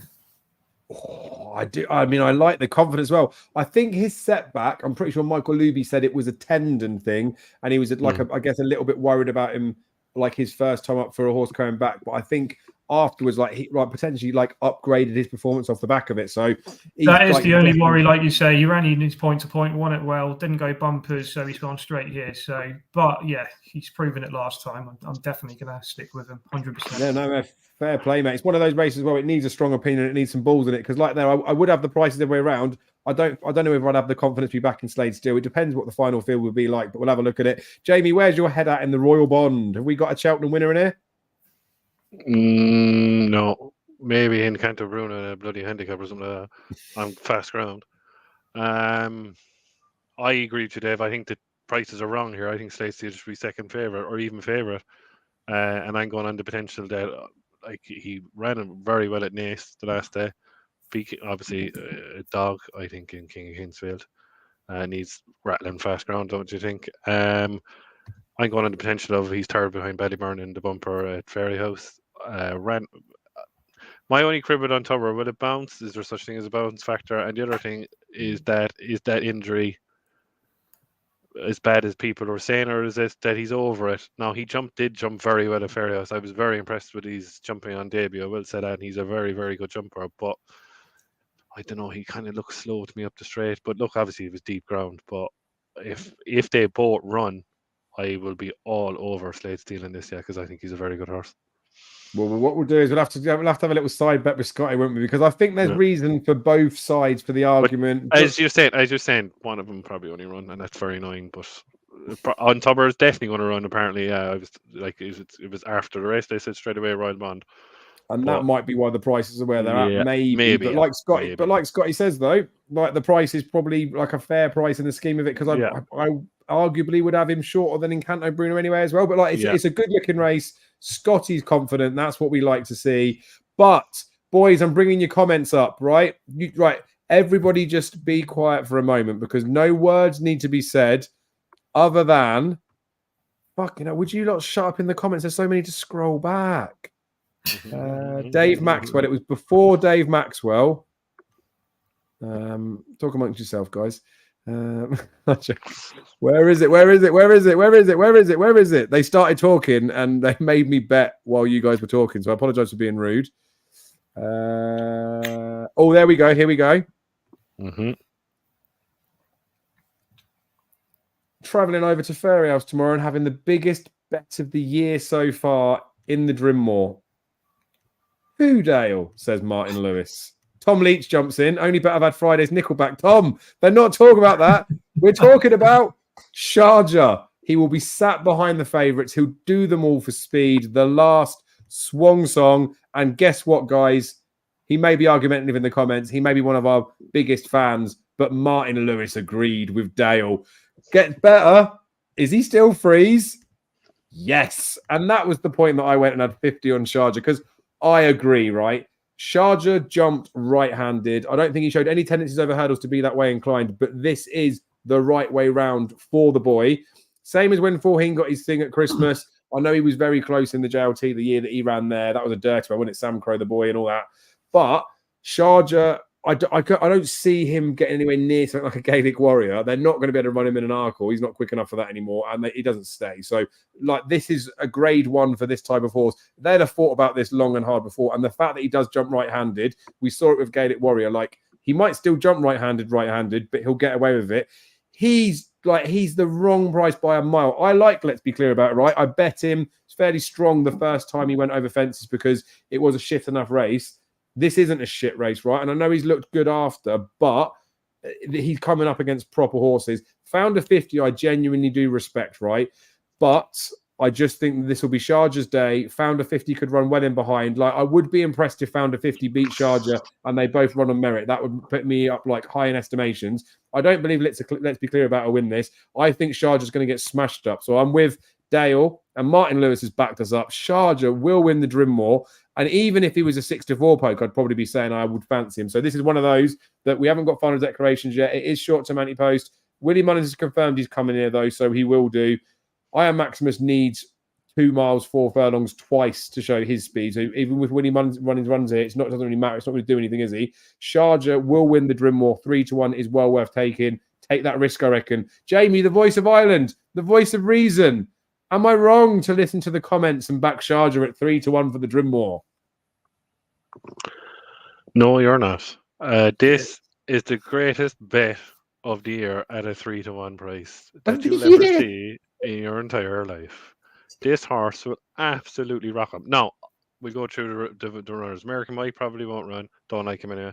Favre de Champtou won't run. I like Founder 50. I do like Founder 50. I think he's a very good horse.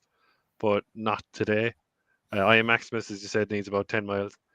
Let's be clear about, I think the ground's going to be soft, right? It's soft, genuine winter soft ground, right? Because there's no rain, there's frost everywhere, and it's lovely here at the moment. I think he needs softer ground. I think he needs heavy in the description and if it was heavy in the description, he would win this race all day long. Percival Le Galois, to me, you like to remember, Dave, you backed him last year in the DRF, he won that 3-miler. Percival Le Galois was in the back of my head now. I might be talking absolute pony, right?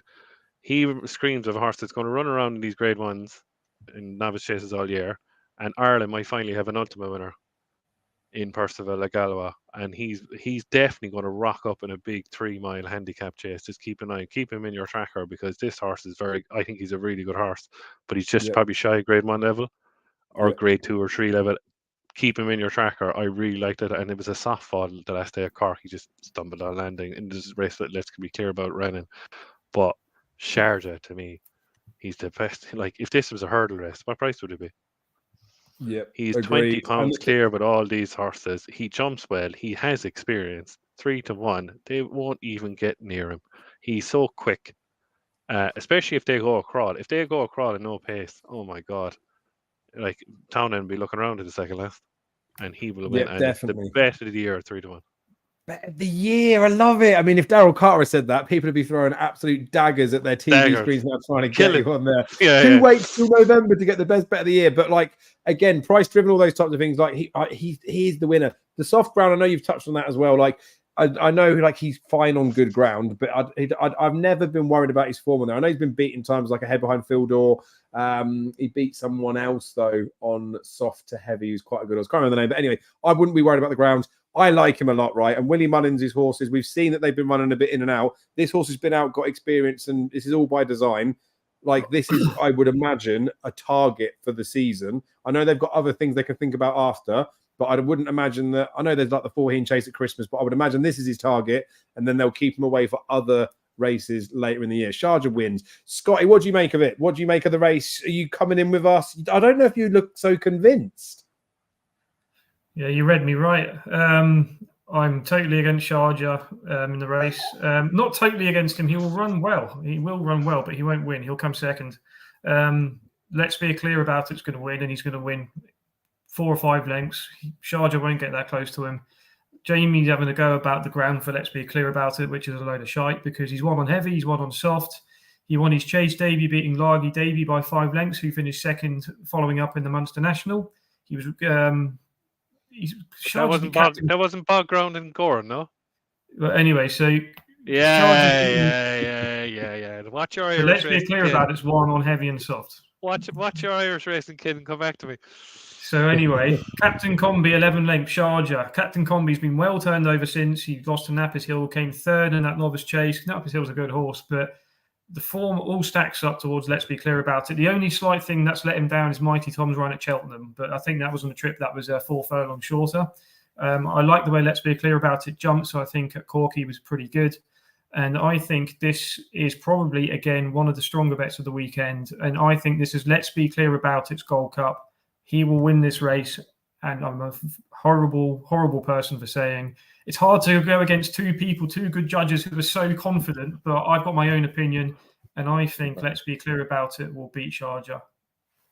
Yeah, good man, Scott. You got to stick with it as well, right? Like, that's the whole point of it. Everyone's allowed an opinion. Everyone's allowed to differ in their opinion. And the beauty of the racing is we will find out what goes on, won't we? I know, and I tell you what's mad though, right? Patrick always rides Sharjah, doesn't he? Paul Townend's just got a better tune out of him. Patrick Mullins was 3 lengths behind Constitution Hill on him. Exactly what you're saying, Dave. If Paul Townend was on the year Epitone won the champion hurdle, Sharjah would have won that champion hurdle. Definitely. Yeah. But look how close he was with Honeysuckle obviously scooted away the year of COVID champion hurdle, but he was there with Honeysuckle. I might sound like a total dickhead, but I'm sorry. Constitution Hill scampered home that last 2 furlongs. I agree. His pure class got him through that, and Sharjah had no right to get that close to him. So I'm not taking that completely. Yeah, I do completely agree with you on that. And obviously, this is a different discipline. There is 2 years between them, and I do believe that both of them have been trained and targeted for the race. It is going to be a fascinating one. Fingers crossed by the sounds of it then, because I think we all probably do respect Founder 50. We all do think that Founder 50 is probably going to progress the under. Yeah, let's just hope that he doesn't do them, and we'll have some sort of betting in there. Anyway, it is a dirty, filthy, beautiful race to get stuck into. This is what we want, right? We want the ones with it's bets in there. It's not the be all and end all if you get one beat or whatever. And again, as much as I talk about how much I fancy him, it's the same as like a Master Chewy stake on Sharjah, right? It's the price I'm getting sucked in. Like I say, I would have backed him whatever, to be fair. Hatton's Grace, this is dirty, right? Martin Lewis, I will just share it. He got to put him up. Martin Lewis is just saying get Impere Pass in with Sharjah as a double. Like, he's keen on the 2 of them. I do think, right, this is priced correctly, right? Impere Pass over 2 and 2.5. We talk about good horses should win over both the trips. I think Impere Pass should be better than Tiapu at 2 miles and 2.5. Although the ground's going to be a little bit testing, might not be enough for a Tiapu. But then Tiapu did beat Honeysuckle and Classical Dream last year in this race, which is not to be sniffed at in the slightest, right? I know he was like a big 22-1 poke that day, but all I mean is he wasn't expected to do it that day. And this time round, he's probably not expected to beat Impere Pass again. That's exactly how the market's got it. And I would say more than likely, I would think that Impere Pass will win this. and Tiapu will hopefully just run well in behind. However, it's not impossible, I don't think, that Tiapu could win this race. And we know how good Impere Pass is. If Tiapu does win this race, the 6-1 about him for the Stairs Hurdle will be absolutely gobbled up, and rightly so. Like, I know I've already bet him at a bigger price again, like after time to piss people off. Put it on the channel. You boys and people would have potentially got on if you wanted to. I really, really, really do think Tiapu's going to be a much improved horse than last season. I know Impere Pass will be as well, but like, I'm really excited to watch this one. I'm terrified at the same time. This will be one that I will be watching, really nervous, because my head's telling me Impere Pass is just going to smash him, and Astro Diamond will probably run like a real big race as well. We know mares do a right in here. Solarina won it 3 times. Apples J won it 3 times. Honeysuckle won it 3 times. So Tiapu might not get as close or go and win. He probably most likely won't. So I think it's going to be a nervous, bad watch. But I just need to like sit back, take a breath, and just watch the race and enjoy it. I think. Will either of you boys be having an interest in the race, having a bet? No. And what? So we'll go to you then, Scott. Yeah, what do you think of the race? Like, what's your expected outcome of it? Like, I'm guessing price wise, you probably would agree then, if you're not having a bet, that Impere Pass should probably win this. He should do, of course. I just think Irish Point, the way the market's got in price, I don't think he'll run. I think they'll just run Tiapu, and Irish Point will go to the Christmas hurdle over 3 miles. I think that's what they've got in mind. Might be wrong, but that's the they did say that as well, but he's got an entry at Ascot in the long walk hurdle, which is interesting for Irish Point. Just FYI. But I just mean it suggests they're going to avoid this, is what I'm thinking, right? Yeah, I don't think they'll run. I didn't know he had an entry there, so yeah, that's a good point. But I think Tiapu will definitely, obviously, run, and then they'll try and keep him fresh, which I think he's best at. Probably go back to Gowran Park, where the ground's always pretty bad. He ran in that Galmoy he won last year. Ashrow Diamond, will she run? I don't know if she'll run. Do you think she will? I only think she will run. I mean, I don't know if she definitely will, because it's a bad one to get beat by Impere Pass, but I don't think he cares if she does. Like I say, some good mares have running this and done all right. I don't know. If it was gun to head and I had to bet whether she runs or not, I would just say shoot me. I would rather die than make the choice. I wouldn't know one way or the other, but I'd be interested if she did run. Like, she wouldn't do herself a disservice in here getting £7 from both of them, even though she's got the best part of a stone to find, I suspect. Yeah, I think Tiapu will probably finish second. Ashrow Diamond, she didn't. Willie's not afraid of chucking her in these grade ones. As a novice, she ran against Facile Vega, Marine Nationale, all those types. So she probably will run, you're right. But no, keep it simple. It's a no-bet race. Impere Pass will probably win. But down the line, I think he finishes third in the Champion Hurdle. I think State Man is probably ahead of him. I still just have him ahead of him myself. But it's just a watching race. It's good. It's an exciting one, the minute. And I'll just ask you before I go on to Jamie, right? Do you give Tiapu any chance in the Stairs Hurdle? Yes. Good. But, go on. Ground dependent. I wouldn't back him if it was good ground. Fair enough. When we say ground dependent, though, right? If he beat Impere Pass over 2 mile 4 in a fair race, no one's really fucked up. There's no underlying health reason why he's got any right to do it. Would the ground worry you so much after that? I'd still like to see it soft. Okay, yeah, fair enough. I think that's it. Like, I think he might just be like, maybe, I don't know, not necessarily lack of gear, but it will be interesting. I'm desperate for him to just win every race. You've got a very good ticket at your price you're on him for the Stairs Hurdle. It's a good, sensible bet at this stage, because the Stairs Hurdle's so wide open. Yeah, fuck the French one as well. Right, Jamie, I feel like you were going to agree with what we've said as well anyway in this one, but anything to add? No, not really. The one horse I'll be watching for a potential mayor's hurdle winner is Astro Diamond. I hope it finishes close enough up, but it's between the two. Obviously, I think it'll only be a 4-runner race. Though I think it'll be Impere Pass, Tiapu, Zeni here, and Astro Diamond. Yeah, Buddy One won't run. Buddy One will run. Will he run? Yeah, I think he might. Definitely. I don't know. Yeah, look, if he does, he's like I see Andrew Blair White put him up for the Stairs Hurdle. Like, he was impressive going up the straight there in that handicap at Cheltenham in November. I mean, I will say that. But like, he's a 3-miler. So Astro Diamond is the one I'd be watching in this race. It's a filthy renewal in it. Like I say, I will probably be nervous watching it for no reason other than I know what the result's going to be, but there's a little part of my heart that wants the result to be something different. But stranger things have happened, right? Like I say, it was a bigger shock last year when he done in Honeysuckle. What a boy. I feel like we could probably wrap up there. Anything in the two last races from you, Jamie? The one we mentioned there, Dave, I see you scrolling down there, is the one Potential, isn't it? We've mentioned her before. Her. Foxy Girl, yeah, I'd be very interested in that, all right. Yeah. Depends what price it is. I might back that, yeah. Yep. So she was 3 lengths behind Magic's Tricks, wasn't she? The last day she went up £2. I think Magic Tricks was in here. I don't know how much that's gone up. What's Magic Tricks got? Sorry for going slow. 7 or 8, I'd say, was it? I think it was down to 137 the last day. That's it. Yeah, 70 went up. Yeah, so I guess Foxy Girl, if she gets declared, we'll probably throw some more money away, won't we? We'd probably back her, for the sake of backing her, kind of a thing. Yeah. I think the Model Kingdom was in between them as well, wasn't it? Reasonable race. The bumper will probably be good, but we don't know what. Because we don't know too much about too many of them, do we? No, I haven't a clue. Right. If anyone is still showing on, we've got 77 people still watching. Go and spend some time with your families after we tell you our bets of the weekend. And the reason I say bets, right, is it's always good to give a nap. I always feel a little bit pushed and pressured to be like, not pressured, but sometimes I fancy more than one about the same thing, right? Whether it's price, form, or whatever it is. So if, as many as you want, boys, let's throw some like a little thing out there suggested. I'll go first. I would definitely strongly advise you back Sharjah, but might end up a value loser, but we'll have it. I would definitely suggest you back Dash or Drasher. Might end up a value loser, but who knows? Maybe you want to stick them in the start of a lucky 15.